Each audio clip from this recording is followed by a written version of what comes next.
when there are no living beings looking around. There is no matter. Matter is always, in all cases, without exception, without a single exception, matter is always what mind looks like. You know, if I hold this glass and feel its solidity and weight, these are mental qualities. Solidity and weight are qualities in my conscious states. God is not this mass. God is immanent in the mass. In other words, the mass is the appearance of God. Some people think of free will as libertarian free will. And what that means is whatever I do, I could have done otherwise. That is probably incoherent. Nobody in the universe can possibly know what choices you're going to make. Not you, not God, nothing. Because the universe is computationally irreducible. The only way to know exactly what the choices are going to be is to let the universe play itself out until the choice is actually made. There is no shortcut. God itself cannot anticipate what we are going to choose, what it is going to choose. The man you saw is Dr. Bernardo Kastrup, a former CERN scientist and one of the world's leading voices in the philosophy of mind. What he says about reality might quietly change the way you see everything. What he's about to explain doesn't demand belief, but it may quietly rewrite what you thought was real. Listen closely. Everything is inherently mental. That's the basic starting point of analytic idealism. For most people, the world feels simple. There's an outside reality, and there's an inner world. Science over the last few centuries has been built on this separation. It assumes that what we observe out there exists independently of us, that we are passive witnesses of a universe running on its own. Kastrup challenges this model with logic. When we examine closely, what we call the physical world has only ever arrived through sensation, light, sound, touch, and all of those sensations are experienced within consciousness. The implications are quiet, but far-reaching. Instead of dismissing the inner world as subjective noise, Kastrup proposes that it might be the only thing we've ever truly had access to, that the outside might not be outside at all, but a structured experience emerging from within something more fundamental. He calls this framework analytic idealism, and while it shares a name with older forms of philosophical idealism, Kastrup's version is sharper. It doesn't ask you to believe, it asks you to observe carefully and notice what's always been in front of you. But he doesn't stop at theory. Kastrup offers a model, one that connects perception, neuroscience, and metaphysics through a single insight. What we think of as matter may be nothing more than a specific way mental activity appears under certain conditions. To make sense of that, we need to explore a metaphor he uses often. A metaphor that's unsettlingly accurate once you understand it. Let's talk about the dashboard. You are in an airplane, the airplane has sensors, it makes measurements of the sky, the clouds outside, and those measurements are presented to the pilot in the form of dial indications on a dashboard. If the plane is not flying around the sky, there are no dashboard representations, but the sky is still there, right? So under analytic idealism, matter is a dashboard representation. When there are no planes flying around, in other words, when there are no living beings looking around, there is no matter, because matter is a dashboard representation. You need a dashboard to have a dashboard representation. But the thing that is represented, the sky, the clouds, that is always there, whether you're flying around in a plane or not, whether there is a dashboard or not. That's how Bernardo Kastrup describes our relationship with reality. We don't interact with the world directly. We interface with readings, signals, representations. Our senses act like instruments. They report data, shapes, colors, sounds, textures. But that data is already processed by the time we become aware of it. From the very beginning, everything we know has arrived through a kind of internal dashboard.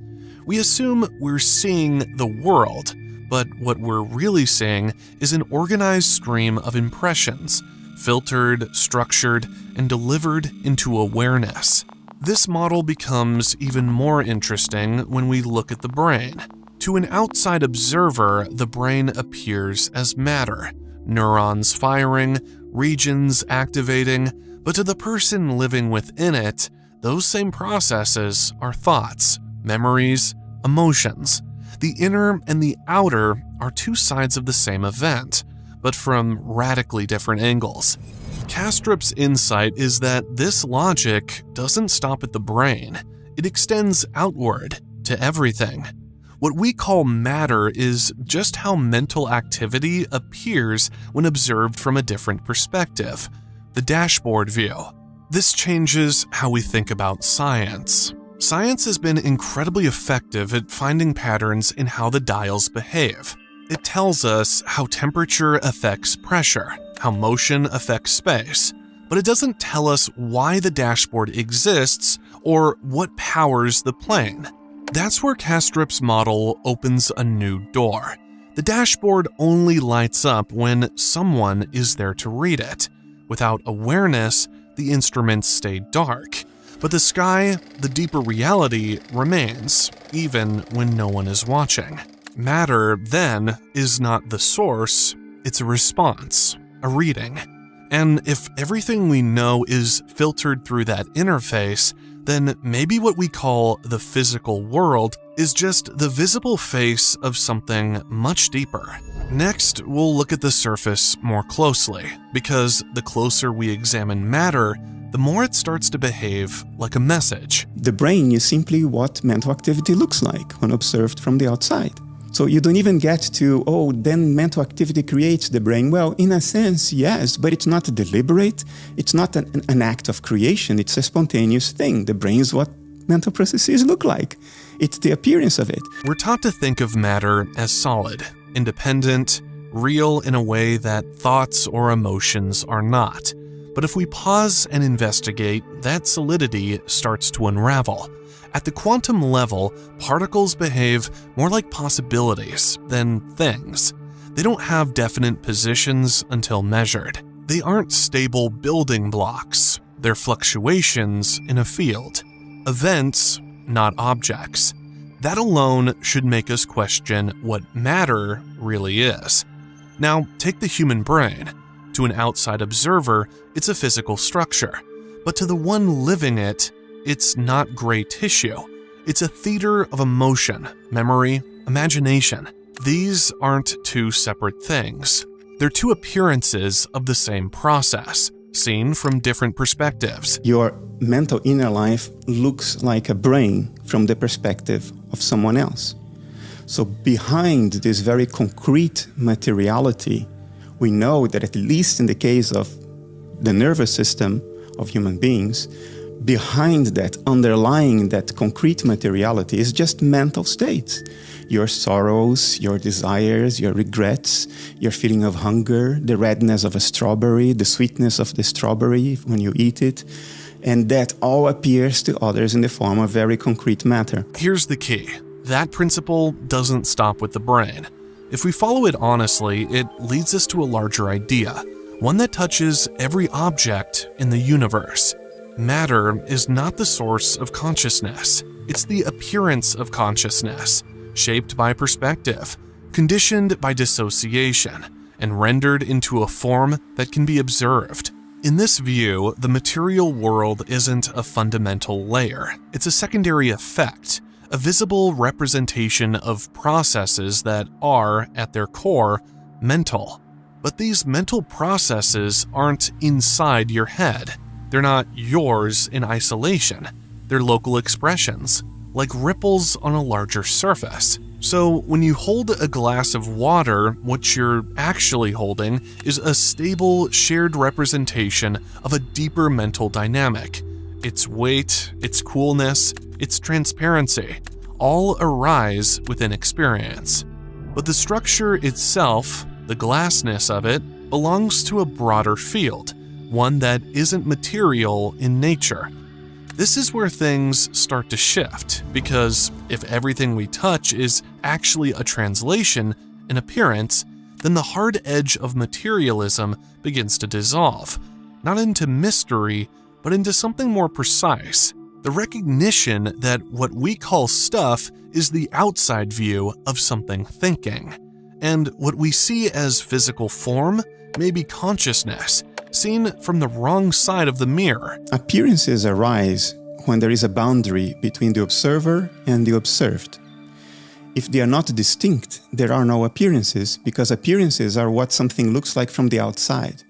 For there to be an outside, there has to be a division, a boundary between the inside and the outside. So the observer looks from the outside, and the observed exists in the inside. Pay close attention to this, because it's one of the most important shifts in the entire model.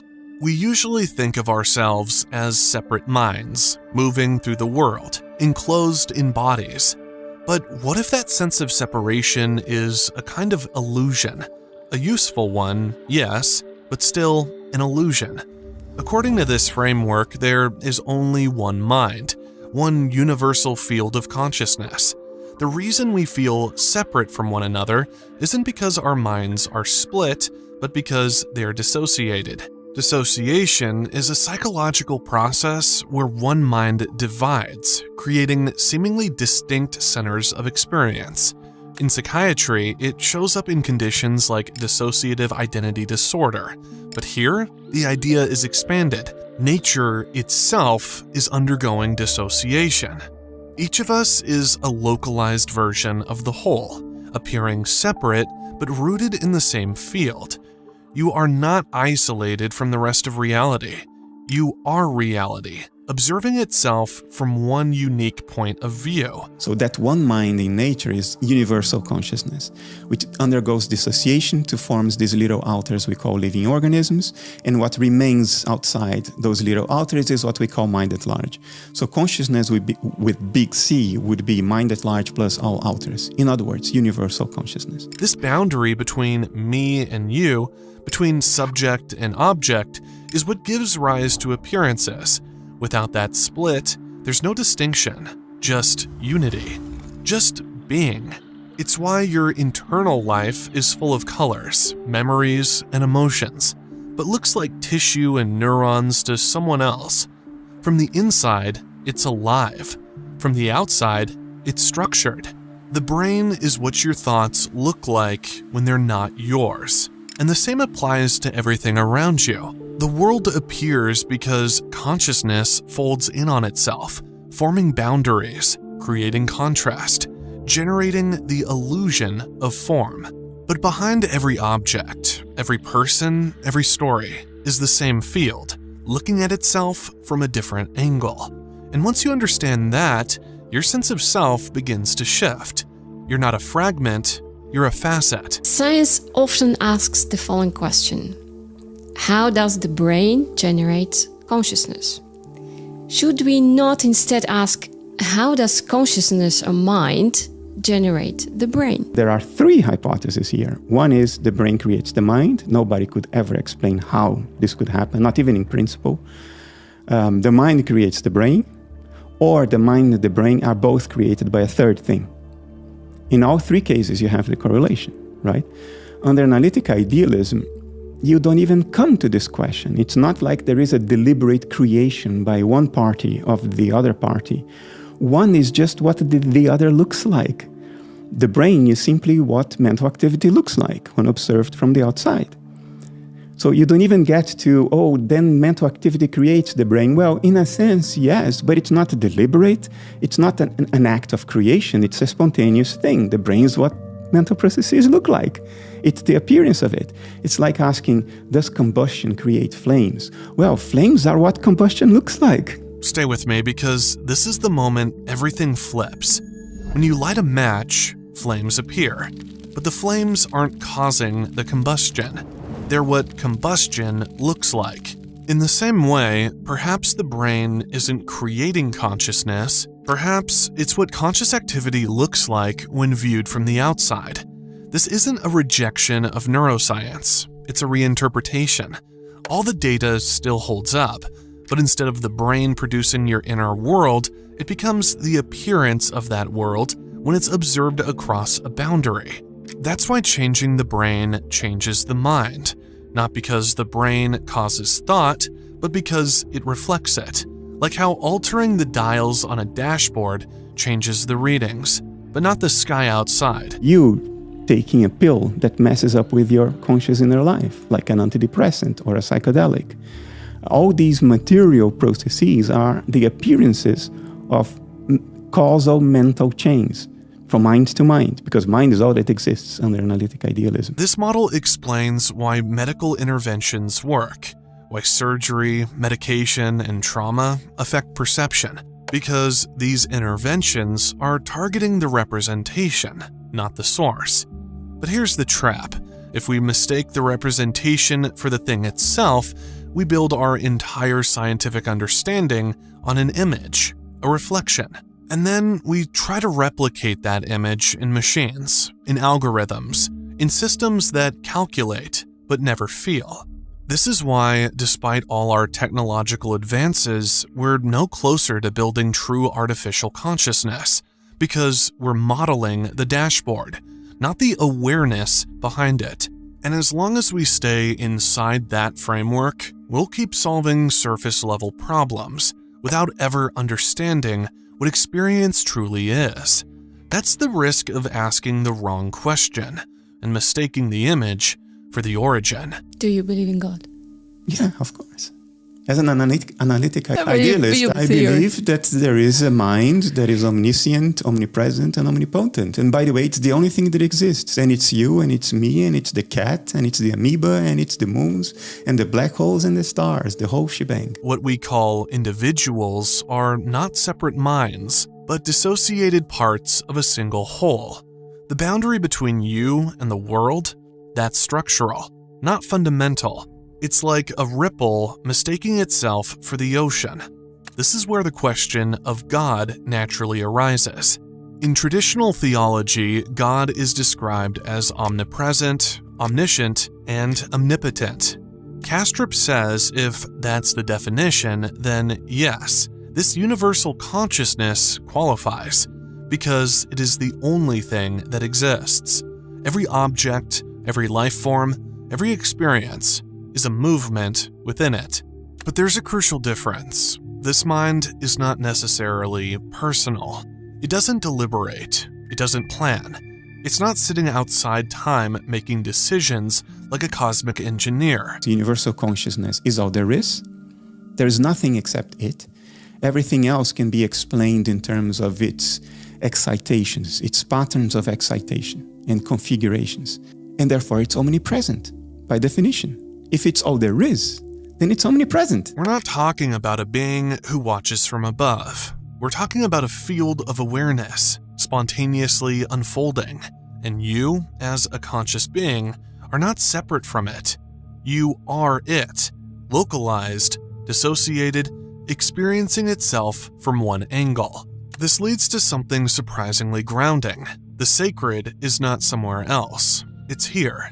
It's what you are. It's what everything is. And that dissolves the need for belief. It's no longer about faith in something external, but recognizing what's already present. Not a creator with a blueprint, but a mind exploring itself through form. From stars to insects, from pain to wonder, everything is part of this dynamic unfolding. And once you see that, even the most ordinary moment begins to shimmer.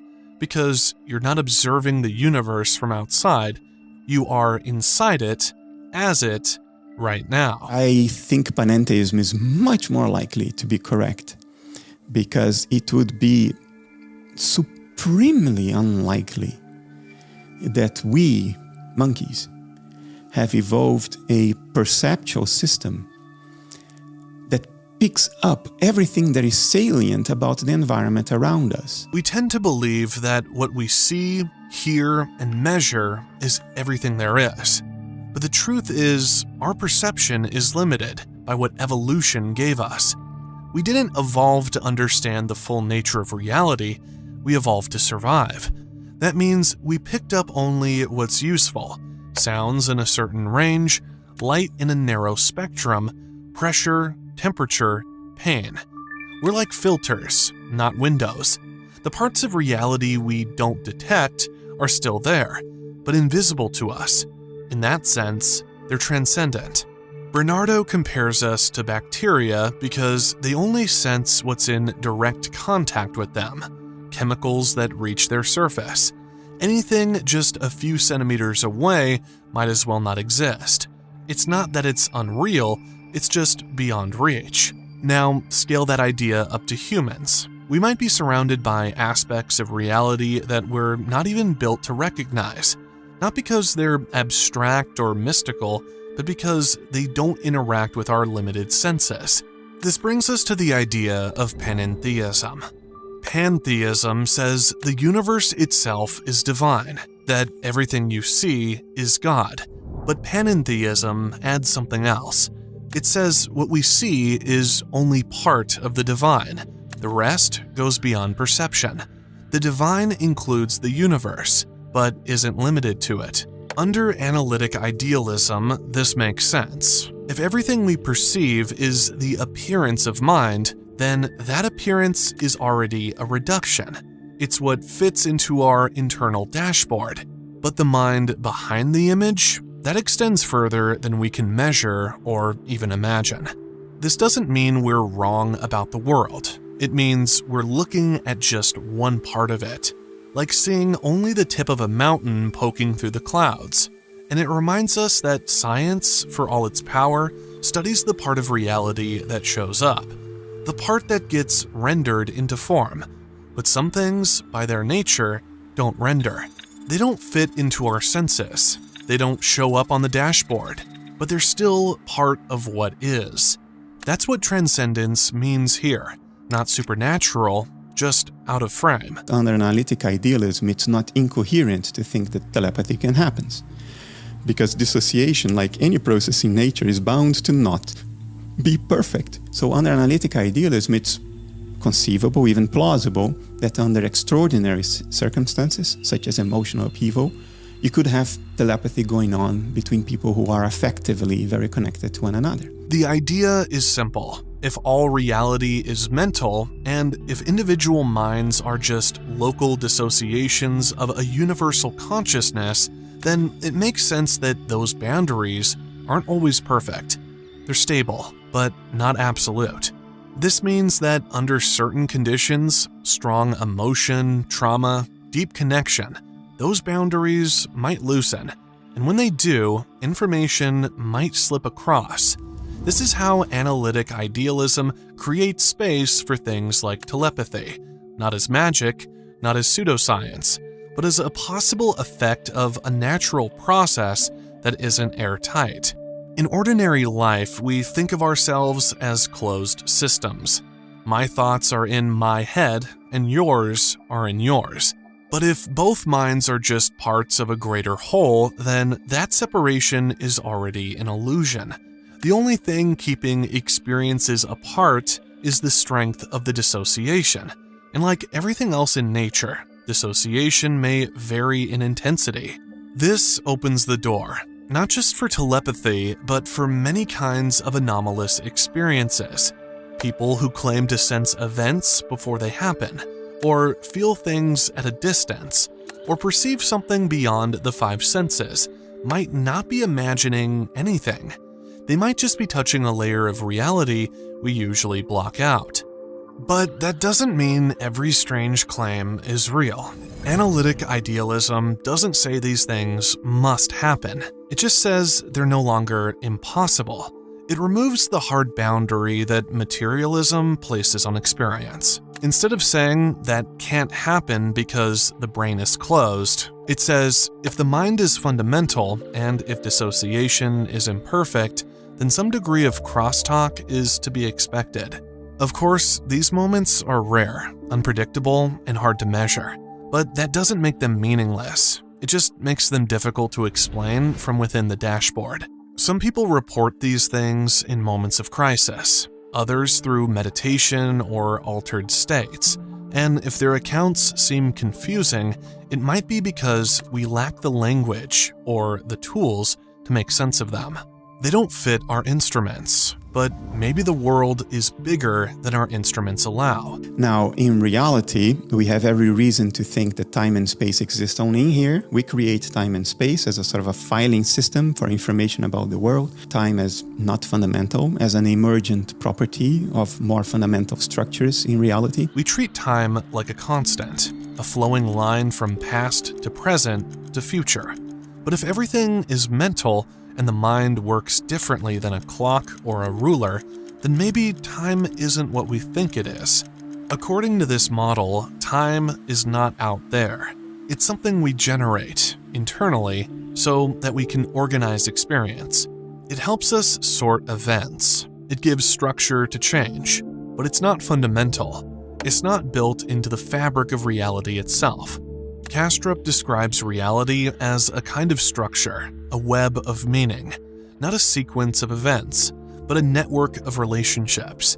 And what we call time is just one way of navigating that structure.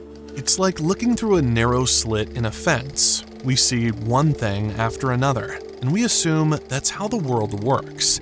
But the world behind the fence doesn't change just because we're only seeing a small piece. This view has deep consequences for how we understand birth and death. If time isn't fundamental, then beginnings and endings aren't either. They're perspectives, ways of marking change, not absolute truths. Our lives feel like journeys with a clear starting point and an eventual end. But from outside the time-bound view, there may be no start and no stop. Just the ongoing presence of consciousness, flowing through different expressions. That also means that birth isn't the beginning of consciousness, and death may not be the end. These are transitions in appearance, not in essence. Kastrup uses the phrase, the crystal of eternity, to describe reality as it is in itself, outside time and space. In this model, what we call events are shadows projected into time from that larger structure. They're real, but only from a particular angle. What changes is not the substance, but the way it appears to itself. So when we think about who we are and when we began, it may be more accurate to say, we didn't begin, we became visible. You do make that choice. In that sense, you have free will, in the sense that you have agency. But your choice is determined by that which you are. And you can't be other than what you are. And therefore, there is no could have been. So yes, we all make choices. But that may not be libertarian in the sense that we like to think that we could have made other choices. Maybe no. Maybe we couldn't. When people hear that everything is mind, they often ask, what about free will? If consciousness is one field, playing out through patterns and appearances, does that mean we're just following a script? The answer is more subtle. Yes, we make choices, but those choices come from who we are in that moment. From our structure, our memories, our patterns, our internal conditions. We don't act randomly, and we don't always act freely in the way we imagine. The common view of free will says, I could have done otherwise, but in reality, our choices reflect exactly who we are. They're not outside of us, they are us. Kastrup explains that while our decisions may be determined by what we are, they still carry meaning, because every choice reveals something. It shows how consciousness unfolds through a particular experience, how it navigates a situation, how it encounters itself. He goes further to say, even God, even the universal mind, doesn't know in advance what choices will be made. The universe is computationally irreducible. That means the only way to know what will happen is to let it play out. There are no shortcuts. Nobody in the universe can possibly know what choices you're going to make. Not you, not God, nothing. Because the universe is computationally irreducible.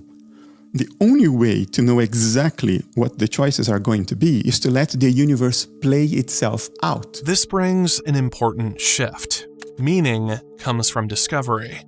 Each decision isn't just an outcome, it's a moment of self-realization, a reflection of what consciousness is, as it expresses itself through you.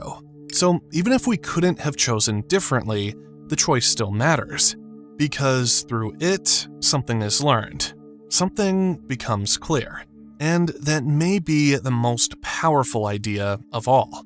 You're not here to control reality, you're here to reveal it, not through perfection or prediction, but through participation. One moment, one decision, one unfolding at a time. In this model, free will doesn't mean total control. It means being an active expression of what reality is discovering through you.